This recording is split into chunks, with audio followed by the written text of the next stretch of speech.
Good afternoon, Luke Michael Howard, clinical hypnotist and owner of Lukenosis Hypnosis. Just jumping on for a quick Facebook Live before I break my fast.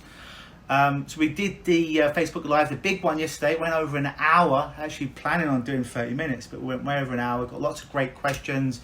I think it's been viewed nearly 80 times now in the last 12 or so hours. It's really good, where I teach the free tools on how to overcome anxiety, tell a little bit about my personal story, how I got involved in curing anxiety for myself and helping others cure the symptoms of anxiety in themselves with a little bit of help from me. And a special offer that I made at the end, so you probably want to watch that Facebook Live. It's probably below me. Unfortunately, the way it was recorded was my cell phone, even though it was in landscape, right? This portrait landscape this way. I always get mixed up. It didn't flip over on Facebook Live, so the whole video is kind of topsy-turvy. Audio is perfect, you can still watch it. You might just need to hold your phone like so. And I tried to upload another version of it, but it took about 2 hours and it wasn't working. So it's still good, still watch it, you'll probably learn something.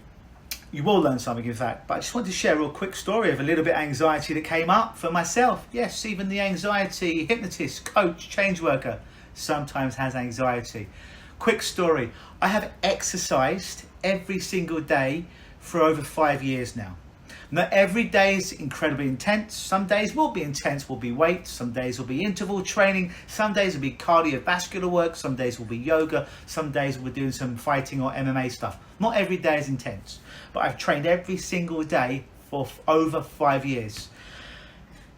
And yesterday I didn't train. It's the first time in over 5 years that I went a whole day without training. Whoever gave me the thumbs up, thank you. Straight back at you. And I had a long day. I had the Facebook Live. I had to prepare some technical problems and some stuff that I needed to do. And it was getting later and later, and I could still fit a workout in. So it wasn't a laziness. I could have fitted it in, but I realised that sometimes you need to give your body a bit of self-love. A bit of self-love. No, I'm not talking about self-love in that way. That's your rude mind. But self-love as in sometimes it's giving yourself a day off. Not because you're lazy, not because you're avoiding stuff, but sometimes as a way of loving yourself. And in the past, I haven't been so great in self-love. I haven't been so great in giving myself love. It's really hard to switch off and to not keep working and to keep pushing forward. So it had been known up until almost somewhat recently, I'm a bit ashamed to say, that I'd not been great with self-love. So I said yesterday, you know what would be difficult for me to do? Actually not training, even if it was only 20 minutes, would be the most difficult thing that I could do. Whoever gave me the heart, thank you, straight back at you. The hardest thing that I could do would be not training. Excuse me. And it'd also be the best thing that I could do for my self-love and for myself. And I had this anxiety. I'm like, I'm throwing 5 years away. If I don't train today, I'm never going to train again. Hey, Tracy, thank you for the heart. Straight back at you. So it's actually hard. I know it may sound a bit like foreign, like, well, it's hard for you not to train. Yeah, it is, because I've ingrained it into my neurology for 5 years. Started to have anxiety. And I realised the strongest thing I could do yesterday was not train. The best thing I could do for my body, for self-love, for my mind, is actually give myself the day off. And I did. And guess what?